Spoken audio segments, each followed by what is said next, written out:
How's this? How's this for the audio? Hello? Hello? Hello? Is it working? Oh, good now. Okay. Sorry, everybody. I've had a lot of technical issues today. A lot of them. I've had Wi-Fi issues. I've had all kinds of problems. So I see dope critters here, ecosystem engineering, magnificent animals, Northwest Morphs, Rochelle, Yotaro, Ulban Hakim, Jeff Jones. Okay, Majors Exotics, Mark Hartley. Excellent. So sorry about that. I had so many problems. At first, I couldn't get on. The internet wasn't working because they're doing upgrades in our area, and so I had to use my Wi-Fi hotspot, and all kinds of weird stuff is going on. So it took me a minute to get on, and here we are. So see that Chet is here, RI Naturalist, and Beetle Guy. Okay, great. We got a lot of people here. Thank you for 503 for bringing up the podcast when I joined with Dylan on Animals at Home podcast. It was a lot of fun. If you haven't checked that out, please do. I enjoyed talking to Dylan. I'm going to have him as a guest. And that's what I was saying earlier. Let's see, adjusting. There. That's what I was saying earlier when you couldn't hear me, and I didn't know you couldn't hear me. So there we go. Gecko Man 11 is here as well. Excellent. So we had some questions today from patrons I wanted to start out with. And I was thinking about doing the live stream in the critter room and showing you some critters. I did bring one critter with me. You may have seen. I've got Mr. Skeletal the corn snake here joining me, but I was thinking of doing it in there, but I couldn't because I'm actually in the middle of an unboxing. I had to stop the unboxing, pause the unboxing, I guess, to come down here and do the live stream. So I'm excited to do the live stream, glad to do it. I'm just saying it's kind of weird up there because I'm filming the unboxing, and so it's not really going to work up there today, but this will work. Thank you, 503, for posting the Animals at Home link. Oh yes, Majors Exotics, yes. A lot of people forget that the sides of an isopod enclosure may be smooth, but when they're dirty, they're not smooth, and that means isopods can climb them. And Yotaro, your breeding season is well underway. Mine too. I think my red-sided garter female Ruby is gravid. I put her with the males about, I don't remember exactly how many days ago. I have to check. I probably should have written that down, but I should know that. About a week ago, put her with the males. I saw, I think, 3 successful lockups and many more courtship attempts. And now the males are kind of ignoring her, so I assume that she is gravid. So I'm going to start moving things around. So my snake breeding season is also well underway. Excited about that. And those of you who are interested in baby red-sideds, I do have a waiting list. I think there are at least 7 baby garter snakes that are already spoken for, but that should leave plenty of room for those of you who might be interested. I can only ship in the continental US, but if you are interested, let me know. Last year she had 28, and the year before that she had 21, and so I should still have plenty of space. Let's see. Splatterjack, hello from Germany. Excellent. Thank you for joining us. So Yotaro's got the corns and the hognose snakes. Excellent. And there you're locking up. Perfect. Majors Exotics got a gravid female ball python. Excellent. So Bulban Hakim, you mentioned during your podcast that you used to have marine isopods while in Hawaii. Do you have any plans of keeping marine or aquatic isopods again? Yes, someday I'd love to do that again. It has been a while. I had a marine tank until, when would that have been? Probably around 2012 or so. And I had been doing marine tanks by that time for several years. And what happened, we had a little nano reef at the time, 10-gallon. I had clownfish, ocellatus clownfish. We had a bicolor blenny. We had a peppermint shrimp, and we had various types of corals and hermit crabs and different things like that. Mostly easy corals like Kenyan tree coral and corallimorphs, or the mushroom corals. And some star polyps, that kind of thing. And it was doing well. I went on a business trip. One of the very young and well-meaning kids heavily overfed it with goldfish food, that tank. And I was gone out of the state. And so what I did, I think I had to kind of gave instructions to my wife about what needed to happen to the tank, and we ended up having to take it down and taking the surviving critters to the pet store near us because they knew what they were doing and they were able to save the critters. Um, but yeah, the tank did not survive the situation. So they saved at least some of the critters, but the tank itself didn't. And I haven't done true marine aquaria since. I've had brackish water aquaria since because I've had my opaiula that I brought with me from Hawaii. Since then, we came home from Hawaii in 2007. I think I got my opaiula in 2004, and I've had them ever since. Been breeding them for years and years and years. But that's brackish, not really marine. But I would totally keep marine isopods or freshwater aquatic isopods. I know I can collect aquatic isopods in my state. I just have to find a place where I'm allowed to collect them. I know of a place I found them where I'm not allowed to collect because it's a preserve, and but if I can find a place where I am allowed to collect them, I could do that. And Geckoman 11, congrats on the Mankai in your dairy cow colony. That's awesome. And 503, congrats on the morning gecko, Viv. The baby's in it, the eggs in it. You found them, so that hopefully you should have some babies soon. And Dope Critters, you should have a lot of dairy cows soon. Majors Exotic, sounds like you got them going too. So Milo Brucker, would you recommend freshwater shrimp or freshwater isopods for an aquarium, or could both be kept inbred in a tank without too much competition? Not sure on the competition. I've done both, but I've never done them both together. So I'm not certain how that would go. I assume you could probably do it. If you're going to choose between one or the other, I think you have a lot more in terms of color with the freshwater shrimp. You can get bright blue, you can get orange, green, yellow, so many different options that you have. And isopods, aquatic isopods, there's not a lot of variety in freshwater aquatic isopods, at least not at the moment. So if you're looking for something really colorful and visually stunning as a display, go with the freshwater shrimp. Let's see. So ecosystems engineering. Oh yeah, the fully arthropod marine tank would be pretty stunning, I think.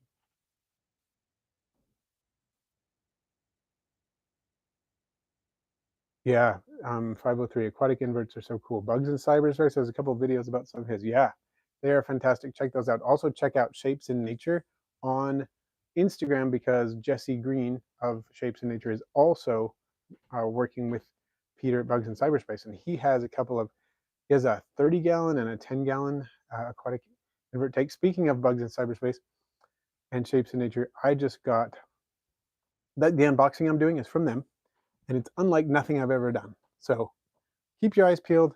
It should be not this Friday, but the week after that when I release it.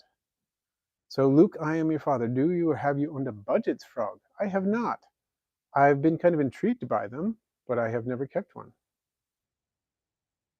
Oh, Supreme Gecko, Wally's here. Great to have you here. I had fun popping into Wally's stream yesterday. I didn't get to stay there for a really long time, but it was great to pop in. Splatterjack, first Armadillidium germanicum offspring this week. That is awesome. I don't know if I've ever even seen a picture of Armadillidium germanicum. So if you wouldn't mind going to my Instagram or my Facebook and sending me some photos of your germanicum, I'd be pretty interested in that.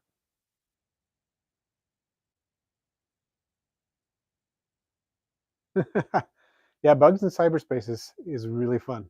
A lot of the creatures that I have and have had have come from Bugs in Cyberspace.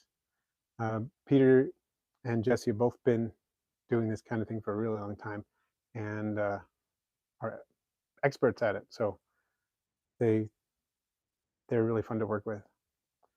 Bulbun Hakim, were the marine isopods you had particularly large? No, I didn't have any big ones. I'm trying to think. The biggest ones I ever saw were probably still less than an inch long, maybe 3/4 of an inch. I think most of them were smaller than that. Most of the marine isopods that are kept in marine aquaria under normal circumstances are not big. They're just, they come in on the live rock and things like that, and they make a great cleanup crew in the tank, but they're not big and particularly showy. Not so much for display. Where are you going? Looks like I'm going to have a snake on my head soon. That's kind of a fun shot there. I like that. Hanging out on my head. So Beetle Guy, I'm not certain. The last time I talked about it to them, Jesse was an employee of Bugs in Cyberspace, but I don't know if that's still the case or not. I know they work together. I just don't know exactly what the capacity is, how that works. So garter question from Yotaro. Mine are growing and maturing. One is growing much larger and faster than the other two. Is this a good guess that I have one female and two males? Yes, it is. That tends to be the case. You can't be 100% certain just by growth, but growth is a great indicator. You know, increased length and speed of growth, especially since you got those from me back in when, like July or August. If the if one of them is noticeably larger by now, it is most likely a female. Yeah.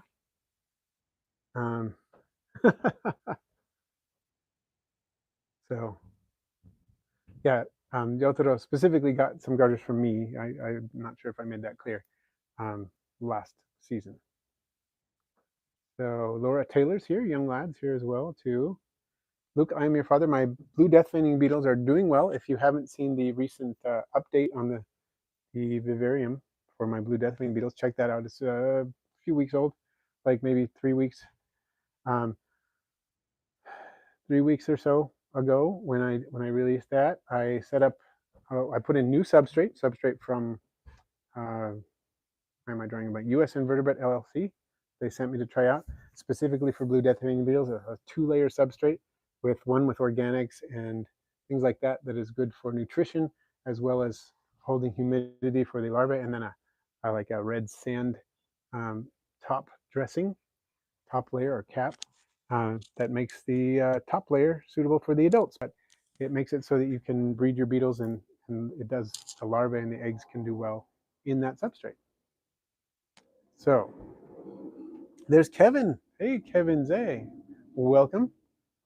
So Supreme Gecko, I have used the brine shrimp hatchery that I premiered a while ago quite a bit since then. I'm currently right at the moment taking a hiatus, but I have, you know, just I do it off and on. I'll go through a time where I'll do it for like a month straight, and then I might take a break just because of time. But I love it. It is fantastic. It works really well for me. I think if I needed to produce gigantic numbers of shrimp, it wouldn't be great. But the fact that I don't need to produce gigantic numbers of shrimp makes it perfect for what I need. Dream of setting up a dwarf seahorse tank at some point in the future and having maybe 3 of those on a big old heat mat so I can keep the water at about 78, 80 degrees and put a light up above it. And just with those 3, just rotate them through, you know, start a new one every day. The older one, dump out the older one and start out a new one. And yeah, I think the keys to using that one, there are a couple. One, make sure the water is warm enough.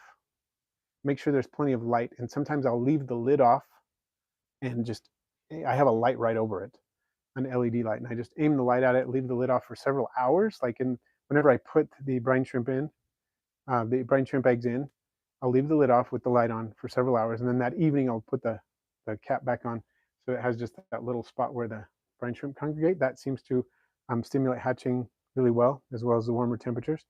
And just make sure that I sanitize it fairly frequently. That does affect the hatch rate as well. So I'll use a diluted bleach solution or a diluted, never together. You know, these are different times. Sometimes I'll use citric acid, and sometimes I'll use, because that helps get rid of the carbonate buildup. And sometimes I'll use hydrogen peroxide and just use a diluted hydrogen peroxide solution. I'll never mix those. Just everybody out there, I'm not mixing them. I'll use them at different times of when I'm sanitizing, and let it sit there for a while, and then rinse it out and fill it up and let it go. And it works really, really well. Fallon, congratulations on your rubber duckies.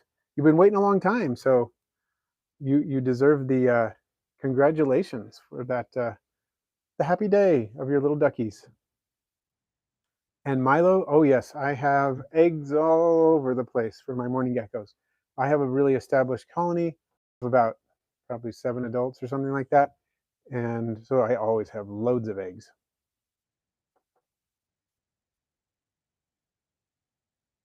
Oh, Luke, I am your father. Yeah, ant keeping I think is becoming more popular here too. And there's some enclosures like Tar Heel Ants produces some enclosures, and Ants Canada produces them. Ants are, I think they're with good reason they're becoming popular. They're very really interesting creatures. There's Aunt Sandy Skinks. Awesome. Welcome. Ian Alicia. Hello. Good to see you here as well. So I wanted to answer some Patreon questions before I get too lost. I tend to get so excited about answering other questions that sometimes I'll forget to answer the Patreon questions. So a couple of things. Let me get to the right place in Patreon so I can read the questions here. So one question was from, who was it from? I had a question from Silver Tears. Do you still keep pseudoscorpions? I do. I'm waiting to see how many of the pseudoscorpions are going to wake up, or if there was a little bit of a crash during the winter.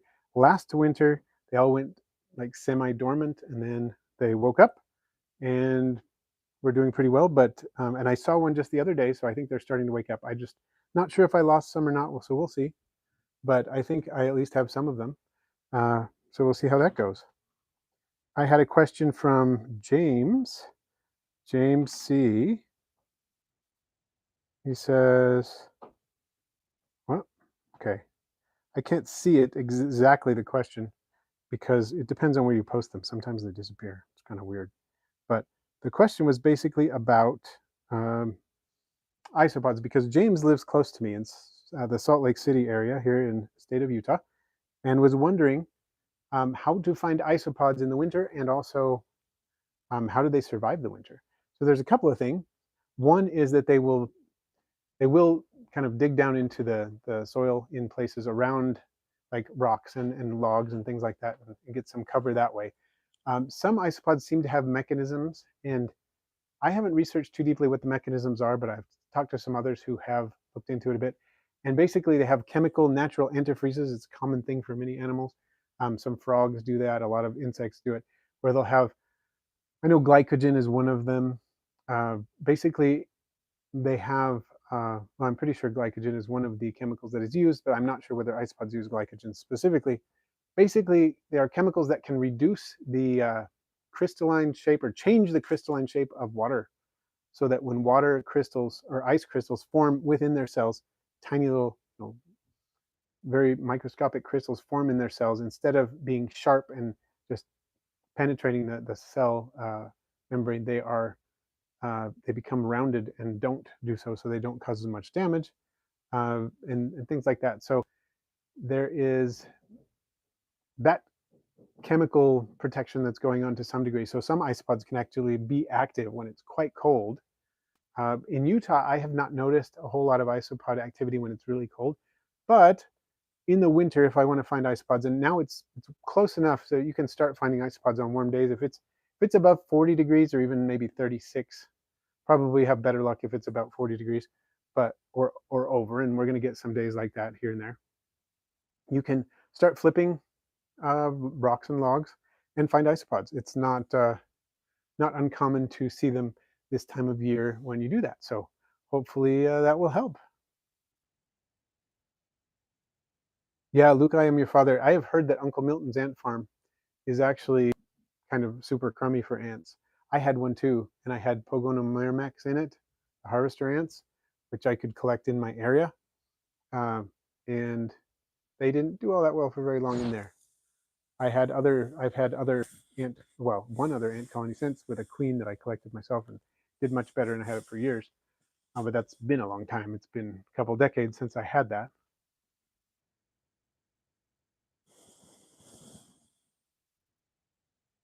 And Shane, that makes sense that the ammonia could potentially be one of those antifreeze chemicals too. That makes sense. Yeah. So 503, yeah, desert beetles are definitely some of the most active, and there are also others. And I'm really excited to share my unboxing with you. I'm not going to let the cat out of the bag yet, but it does have to do with active inverts. So Christina Flint, thinking of getting magic potions soon for your birthday. Is there anything I should know about them beforehand, or can I raise them like I do my dairy cows? Could I mix them with some odd types? Okay, so Christine, a couple things. One, if you're going to get magic potions, they are pretty easy. I see that 503 just mentioned that. They're pretty easy. One thing you should think about is that which type of magic potion you're going to get, because there's the true magic potions, the American line that was descended from some stock collected in Georgia by J. Fiore and refined by Kyle Candelian. Kyle noticed that they had yellow markings against the white, thought it looked super cool, and he selectively bred for increased yellow markings in the American line. He also noticed the American line gets larger than most Armadillidium vulgare lines, and that it also reproduces more slowly.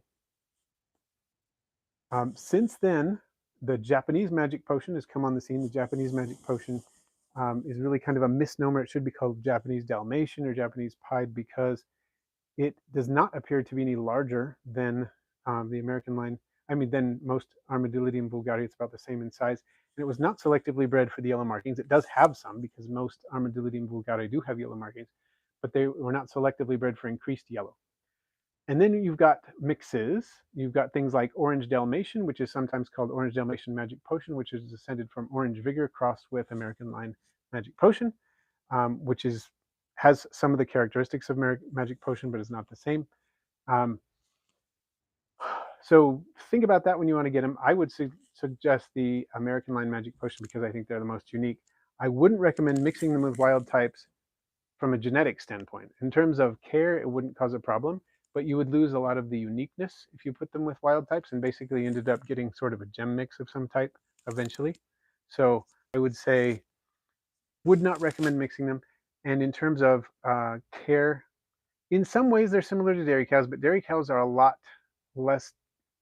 I don't want to say that even Armadillidium vulgare are demanding, but I would say dairy cows are almost impossible to kill unless you're really trying, whereas magic potions do like a little bit more ventilation, a little bit more of a moisture gradient. Dairy cows do fine with a moisture gradient, but they also do fine without one.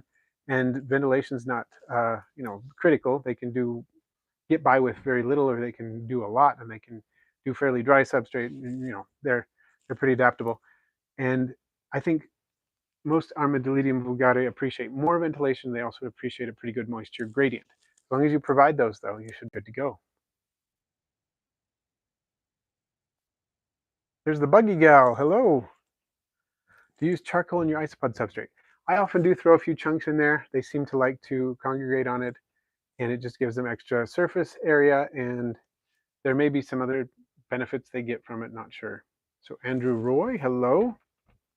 Rochelle, thanks for sharing some things that your magic potions love. That's a good thing to do there.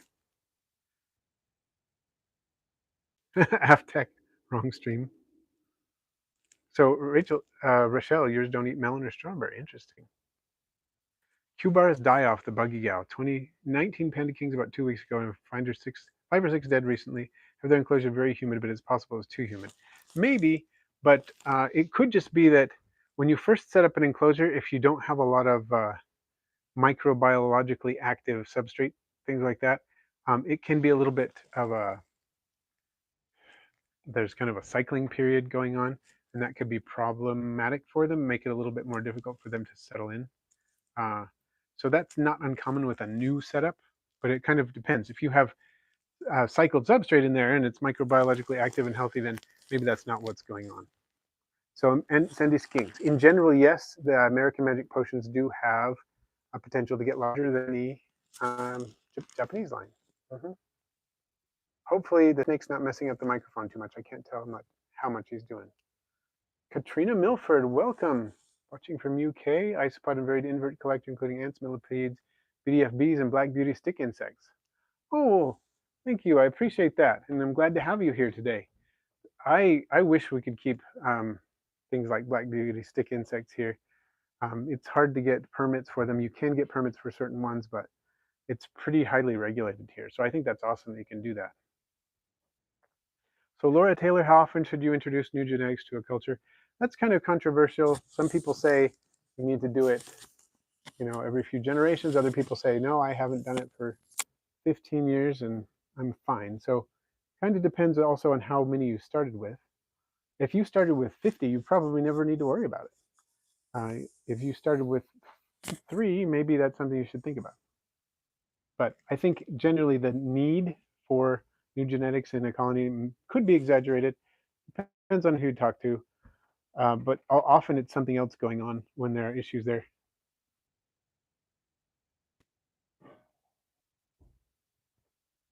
Oh, look at that. Supreme Gecko's got a tip for isopod proofing your cresty eggs. Cool. Use a lay box that's set next to a branch so cresties can get in, but not the isopods. Awesome. Okay, I'm trying to get him off the mic there.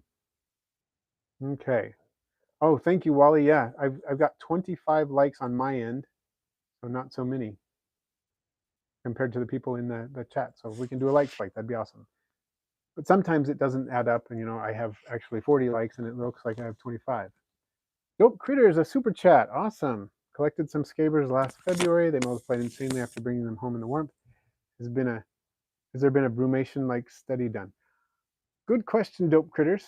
I'm not sure. I haven't heard of one. I haven't seen one. That doesn't mean there isn't one out there. There could be 20 brumation studies on isopods done, and I'm not sure about it. I do read academic papers on isopods here and there, but generally don't have as much time as I would like to do such things, so I'm not sure. But they certainly tend to be pretty prolific. Ramingo, hello.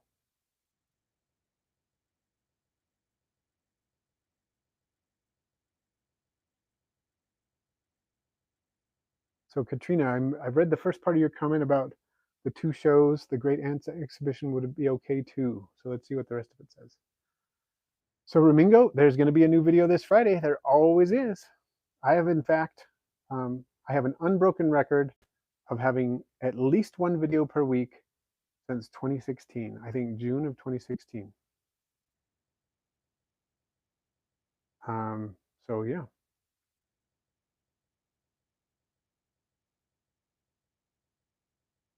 Oh, I see what you're saying, Katrina. Let me see if I can see if, Katrina, you are able to add a link now. I think I made it possible for you to add a link, so try it. I think something like that sounds like something we can get behind. So there you go. So, oh yeah, Ramingo, I've had a video since at least one video since the snake brumation, because didn't I have my beetle update? Was my beetle update before or after that? The last video I did was a short, so that may be why you've missed it. I did a short on my night gold isopods. That may be what's going on. I'm trying to do shorts once in a while. YouTube really likes them in terms of the algorithm favors them. I should probably get with the times and do more of them. So I've been trying to do them a little bit more often. I've done one every month or two.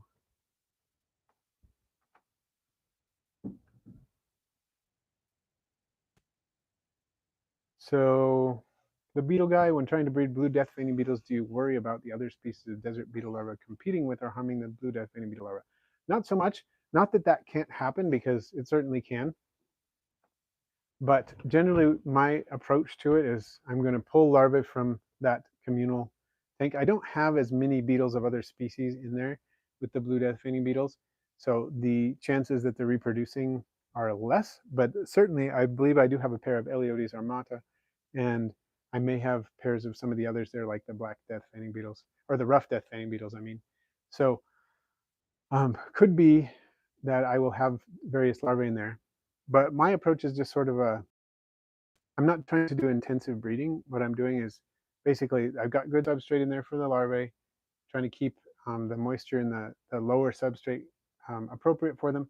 And then I'm just going to pull larvae when I find them big enough to get close to pupating. So Ramingo, oh, you're going to get Subgestroy. I love it. I love it. That's definitely one of my favorite species. And I love the zingers as well as the yellow ones. Someday I really want some of the solid yellows. Okay, so Katrina, there we go. That's the website of your friend with the, is it called the, what was it? The Great Ant, I can't remember what it's called. The Great Ant Exhibition. So you can check that out. Ants on a Rock, love it. There's Crystal. Crystal's Pets and Plants. Welcome. So I eventually want to do a mixed gestoy enclosure with zingers and wild type because they're both so beautiful. I'm eventually going to do one like that. But I do want to keep separate stock where I'll have at least one enclosure with just zingers, and I already have 3 enclosures with just wild types. So, but I might do a mixed one for display at some point. And there we go. Katrina has put his YouTube channel there as well. Excellent. So if you are interested in that, please check that out as well. So Aunt Sandy, do American potions yellow look brighter than the yellow in the Japanese? I'm not sure if they look brighter. They definitely look, there's more of it. They're the better distribution. And I think it looks brighter, in my opinion, but that could just be because there's more of it.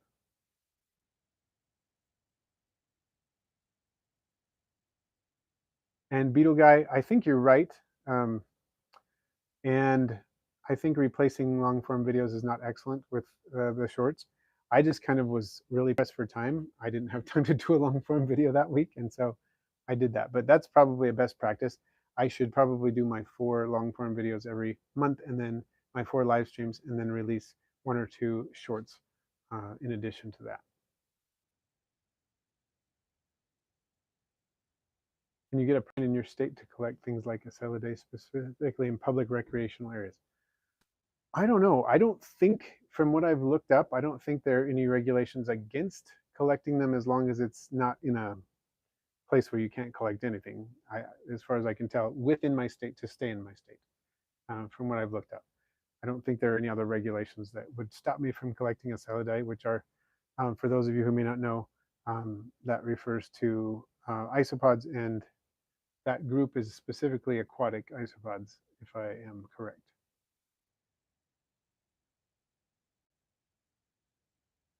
And you're welcome, Katrina. Thank you for sharing with us. It's lovely to help other invertebrate lovers spread the word. So Laura Taylor, you don't have to be a member to send a super chat. You might need to log in with your Apple ID. I do appreciate you trying to send one, and I think you just have to make sure you're logged in with your Apple ID to make it work. So Dope Critters, I actually did do a video highlighting the difference in the magic potions a while ago, but let's see. I believe if you check out my Armadillidium vulgare video, which is my Armadillidium vulgare care guide, it shows that. It shows the difference, and I have them both on the screen at the same time and talk about it and the differences and so on. So that is a great place to do that. So check that out. Mysopods with me, welcome. Good to see you here. Aquaballs, hello. So Ian Alicia, can you talk more about aquatic isopods in the US?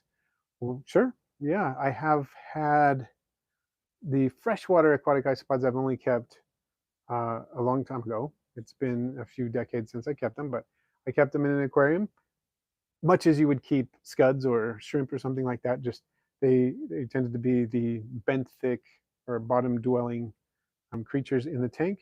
They ate fish food. They did fine. They were just specimens that I found in an irrigation canal near my house, and I brought them into my fish tank. I didn't have any fish in my fish tank yet. I had just set up my fish tank, found those, brought home, put them in. I was doing that and noticed them breeding and so on. And I was about 13 at the time. It's been a long time. And they were doing well, and then I ended up adding other things to the tank, fish and some newts and so on. And I think the newts finished them off. So I should have thought of that before I put them in. But that's kind of what happened to those. And so that's the extent of my experience. I know that there are introduced species in the US as well as native aquatic species, but I don't know a whole ton about that. I've seen the species that I've seen recently here in the state seem to be the same species that I had when I was a kid. They look similar anyway. They get pretty big. I've seen specimens that are about 1 inch long, maybe 1 inch long, and they're very flat, and their tail looks more like the tail of, like the giant Bathynomus marine isopods. It's kind of a lobster-like tail, which is really cool. And they have a very flat body, long legs. Pretty cool. They don't conglobate. So, Alicia, there you go. I hope that helps.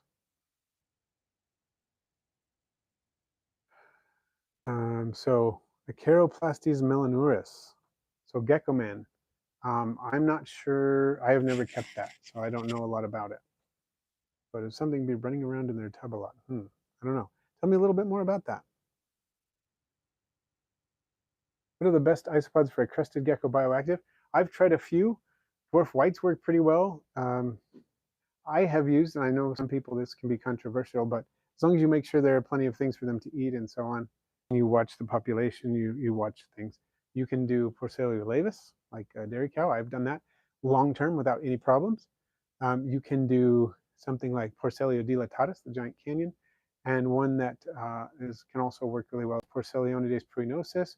And I would also say you can do Stylisticus convexus. Those are all some good options. Armadillidium can work too, but they will tend to munch plants a lot more.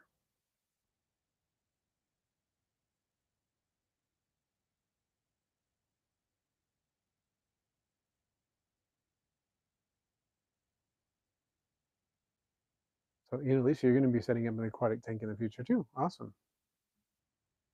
Different sizes of Porcellio bolivarii. Oh, aquaballs. You got 2 different sizes of Porcellio bolivarii. Excellent. That's a species I haven't kept at all. That's awesome. And Mysopods with me, welcome back. Are there any newt species you still keep or have a lot of experience with keeping? I feel like newts and salamanders outside axolotls are never talked about on helping channels. Herping channels, probably. Yeah, we have an axolotl. We've had the axolotl for a number of years. That's the only species in the newt salamander group. You know, it's a neotenic salamander that we keep now. I have had tiger salamanders, the actual tiger salamander, Ambystoma marmoratum, as opposed to Ambystoma mexicanus, which is the axolotl.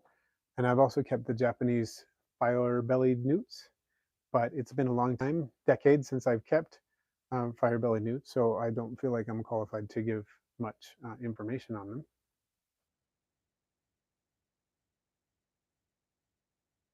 So theropod hunter. Oh, you're going to introduce your nephew to isopods. Awesome. Uh, Probably something large and slow moving and hopefully a little bit colorful or having a contrasting pattern, theropod hunter. Oh yes, Yotaro, those powders are really crazy breeders. Cello Bean 56, hello.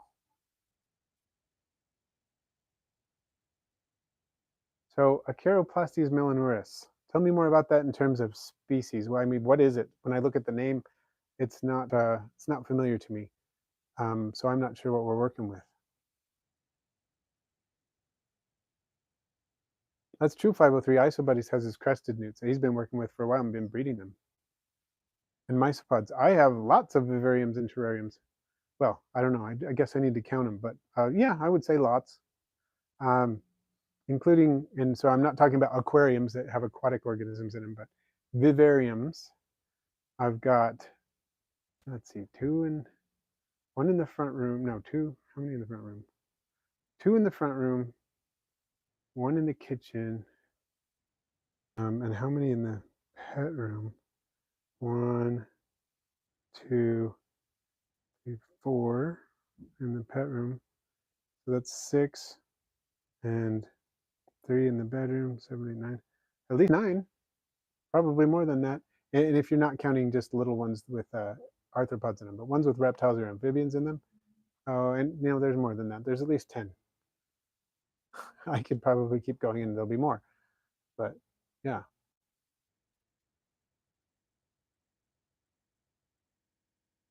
Yeah, and I have shown some of them recently. I've shown some of my snake vivariums recently, my isopods, but I need to show some of the others.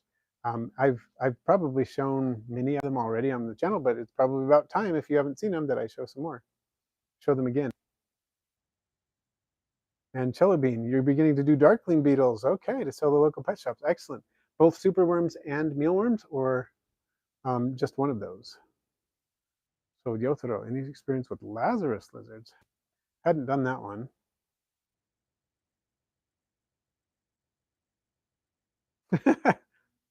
Yes, 503. That's true. Gestroy are really hard to beat. And Ramingo, what are your current projects? I saw your Greek shield isopods on Instagram today, one of my favorites. Oh, you mean in terms of isopods or in terms of everything? Because with isopods, I'm currently working with about a little over 100 bins of isopods. Many of them are, there are several different species. There's something over 50 different species and 80 different types, 80 something different types. So Aftech, one good place is go to bugguide.net to post those pictures if you have some nice clear pictures of isopods from your backyard. Bugguide.net is a good place to go. You can also try using the Seek app, but I think bugguide.net is probably going to be your best bet. Okay, Acaroplastes melanoris are a common species of isopod here in Ireland and the UK. Okay, is that the one with the funny eyes, Gecko Man?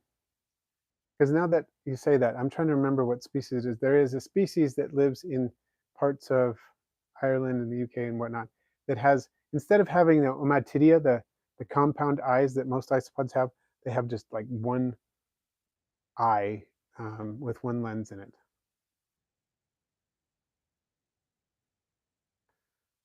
And right, that's true, 503. I keep meaning to do a tour, but a tour takes so long to film. It takes days to film and days to edit, and I just haven't gotten to it. But I need to do it.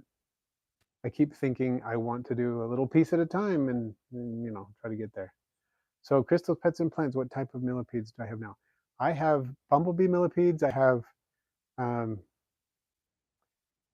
why is the name escaping me?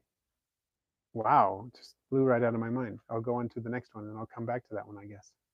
I have Spirostreptus species 1, the globular millipede, and I have Pulchris. What is the species name? What's the genus name?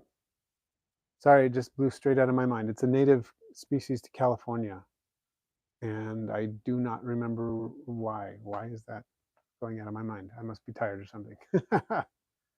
Okay, Jelly Bean, focus on mealworms. Okay, yeah. Yep, they are very useful creatures in many ways, not only as feeders, but they can make good cleanup crew creatures, and they're actually really fun to watch. And Ruben, sorry to hear about that with your cultures. Yeah, with the drying out with central heating and low humidity, sometimes you can get a lot of drying out. So it does pay to watch them a lot. And Ian, Alicia, are you going to be visiting Peter Sky Island Adventures again this year? Actually, I was just texting Peter about that. We were texting each other about that, I guess I should say, today. So yes, I am planning on visiting Peter and going to Sky Island Adventures and Jesse and everybody down there. I'm really excited about it. Not sure exactly when I'm going to do it, but it is in the works. I've been saving up money for plane tickets and planning on going with my wife, which I'm really excited about because last time I went alone, it was a blast, but I've been wanting to share with my wife and enjoy that. So I'm going to do that. Hiltonius, is it Hiltonius pulchris? It's Hiltonius pulchris. That's the millipede species that went out of my mind. So let's see. So generally speaking, what have you been working on, Remigo? Okay, so a lot lately. Preparation for the unboxing and the enclosure that relates to the unboxing that I've been talking about about bugs in cyberspace. I've been working on that. I've been working a lot with the snakes lately.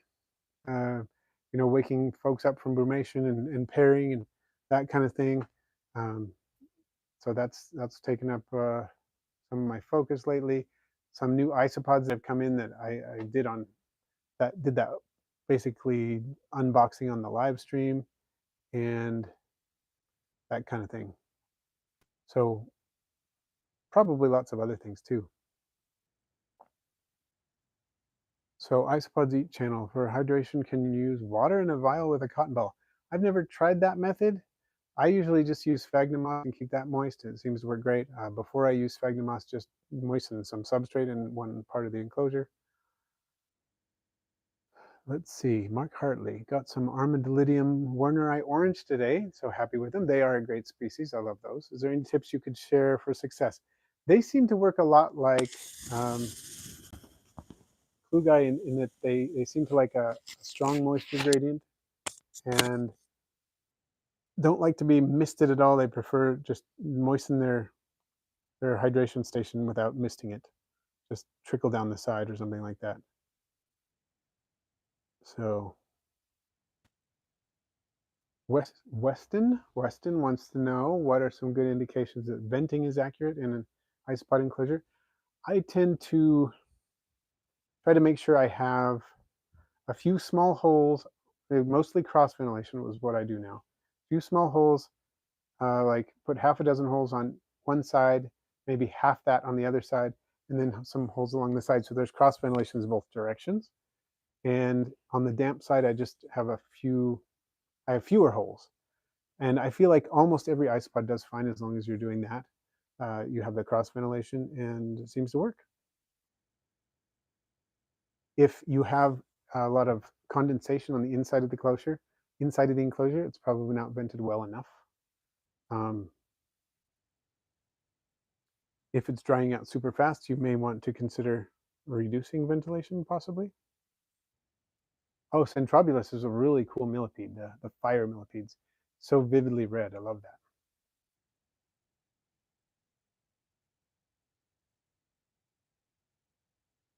Oh, aquaballs, yeah, Porcellia hoffmannsegii are pretty cool. And I'm sorry, I think I did mess up the date. That was not cool. Sorry, everybody. And Destruction Warehouse, hello. So, Ruben, that is a good point. Deepening the substrate is a good way to help prevent them drying out, because the top of the substrate is going to dry out faster than that below. And so if you feel like you need a bit of a buffer, adding a deeper substrate is a good way to go.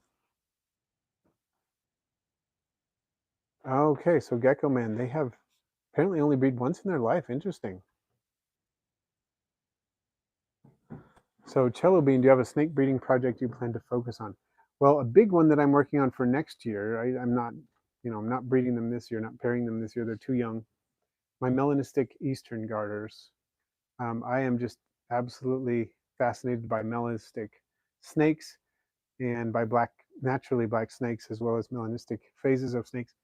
But I have 4 melanistic garters, 2.2, and I really am looking forward to my first pairing of those snakes in 2024. But right now I'm focusing on my red-sided garters. That's the only pairing I'm doing this year. I have a pair of radix, Thamnophis radix, which is the plains garter, and they're just wild types. I'm not breeding them. I haven't bred them yet. I probably could have bred them last year. I think I did pair them, but they didn't take last year. And I decided not to pair them because I don't want to deal with too many at once. I'm keeping it small scale, so just doing red-sided garters this year. But next year, I might give my red-sided garters a rest. My female is getting a little bit older too. She's not too old to breed, but next year she'll be 5 years old, and I think I might give her a break and just focus on my melanistics. So Ramingo, isopod life expectancy depends on the species to some extent, and individually varies quite a bit. So isopods, to say that they're fully grown is a little bit weird, because isopods don't have a terminal molt, and individual size can vary quite a bit based on environment and based on just individual variation. And so isopods will keep molting throughout their lifespan, and they will grow to some extent during that whole process. So the isopods that live longer can get bigger. And I think most isopods we keep in the hobby tend to live 2 or 3 years. Armadillo officinalis can live a lot longer than that, like 9 years. So it does depend on the species, but most of them are probably around 2 or 3 years, but it can vary a lot. It might be only 1 year, it might be a little longer than 3 sometimes. So Katrina, I don't actually keep any ant species right now. I kept a species of ant. I collected 3 queens, put them together, and they did what some species do, that they lived together peaceably for a while, and then once they reached a certain point, one female beheaded the others. But then she proceeded to successfully found a colony, and I had them for about 3 years, I think. And Marley, I haven't used water crystals in my isopods much. Sometimes they get shipped with water crystals, and I'll just leave them in there, but I see them just sit there for a long period of time. And Destruction Warehouse, yeah, this is definitely our corn snake here. So magnificent animals cycling isopod enclosure have had springtails in there about a week. An excellent practice to keep them in there for a while. I like to keep them in there for a couple months if I can before I put isopods in, ideally. How often should I be feeding the springtails? Depends on what's in there. If there's plenty of leaf litter in there and it's decaying to the appropriate extent, you probably don't need to feed them at all. You could probably leave them in there for weeks or months and not even worry about it. Just make sure it's properly hydrated. But if there's not enough of that, I would just say feed a very tiny amount to the springtails uh, every day or so. If it disappears, feed them again. If it doesn't disappear, let it go until it disappears. You know, something I've done isopods eat channel with isopods when I want, and other creatures too, when I want to keep them hydrated over a longer period of time, like I'm going to be gone. Like at work, I have an enclosure with some rubber duckies and some other critters in it. And I have one of those watering bulbs. So what it is, it's a bulb with a long tube at the end. You fill it with water. You put a little bit of fabric on the end, and then you put a rubber band on the fabric, and then you turn it over and set it on the substrate. And I kind of lean it up against the side so it's sitting on the surface, and it just slowly drips out, and it will last a week or so, just sort of a time release of water, a week, maybe a little more. So that's a good way to go.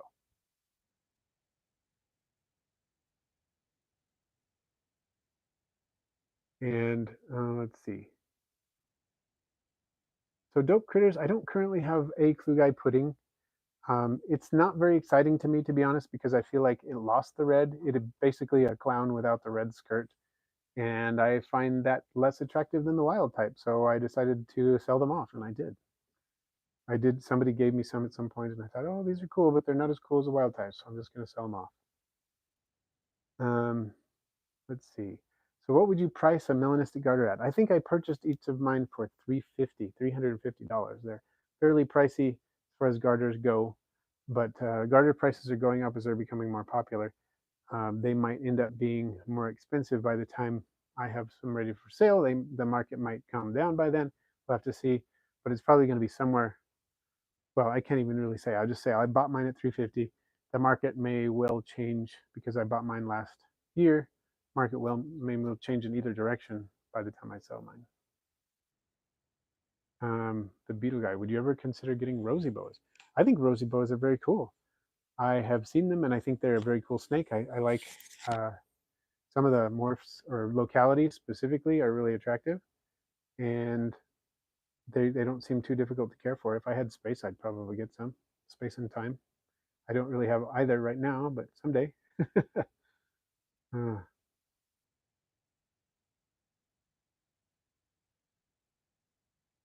oh, Ruben, yeah, yeah. When you give garters a lot of space, they will use it, and they'll really do amazing things with having a lot of space. It's fun. So Katrina, you're also a reptile hobbyist. Excellent. So, destruction warehouse. Your wife found a garter snake on her lunch break. It had parasites that made its tail fall off. Oh no. So Shane, oh, I've heard of Platyarthra hoffmannsegga. Yeah, it's a very small isopod. Heard about that. Yeah, they ant symbiotes.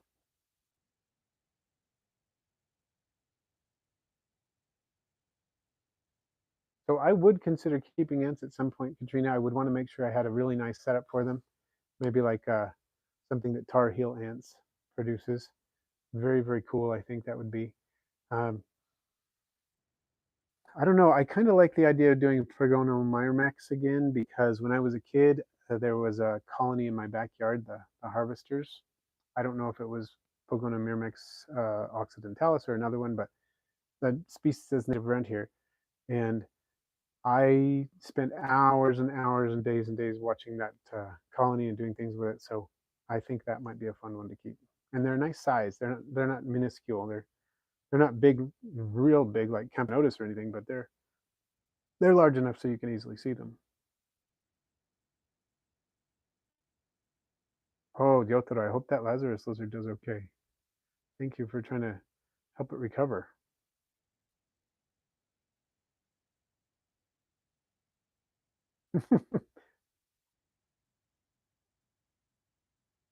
Yeah, this cord is getting a little tight because of the snake sitting on there. He always wants to take over the live stream, but he does make it fun. It's a lot more interesting to watch him than it is to watch me. So there's Tobias. What's the most challenging animal that you have yet to keep or would like to keep? Most challenging. Good question. I don't know. There's so many I would be fascinated with. So many. It's hard to even choose. If you tell me within a specific taxon, like say snake that you'd like to keep that's challenging, or isopod that you'd like to keep challenging, maybe that would help.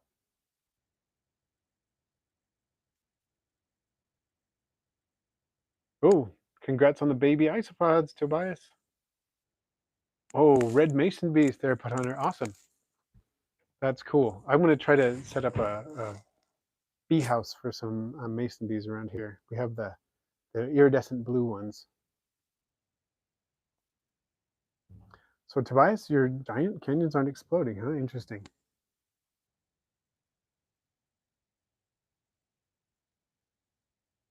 Well, the fact that it's drinking water is great. The not opening the eyes, yeah, that's a little scary.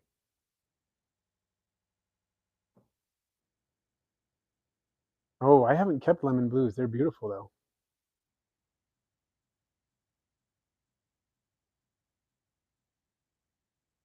So Champbara, are you going to start a desert and aquatic beetle setup? Like one setup that has a pool and the desert side, or are you going to do separate ones?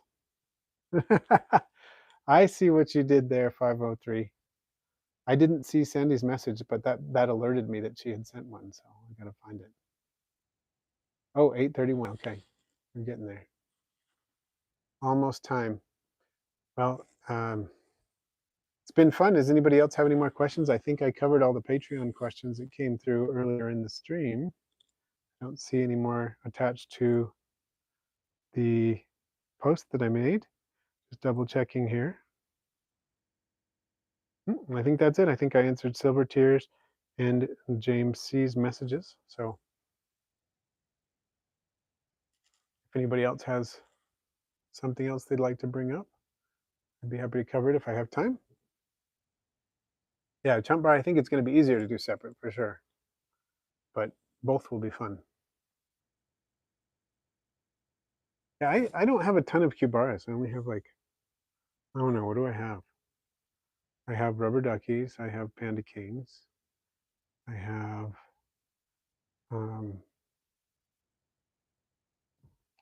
marina, a few different types of marina.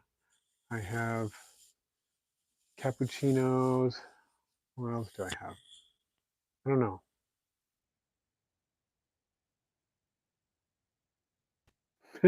Whip scorpions. I do love mine. I have a young pair of them now, and I'm excited about it. How do you know when it's time to get isopods? Now. Now is always the time to get isopods. And Tobias, what is your favorite Cubaris? I don't know. I don't think it's rubber duckies, even though I think they're cool. I think they're kind of overrated. Uh, I really like panda kings a lot. And yes, everybody please like it. I guess it's time for me to go, but we have 52 likes. I mean, 50 likes. Sorry, I said it wrong. We had 52 people and 51 likes. Now we have 52 people and 51 likes. So that's a pretty good place to stop. So I would really hope that you all have a lovely day and enjoy the rest of your week, and check out my video on Friday. And also you'll find out what my unboxing was about 1 week from Friday. So take care, everyone. Thanks for joining in, and we'll catch you next time.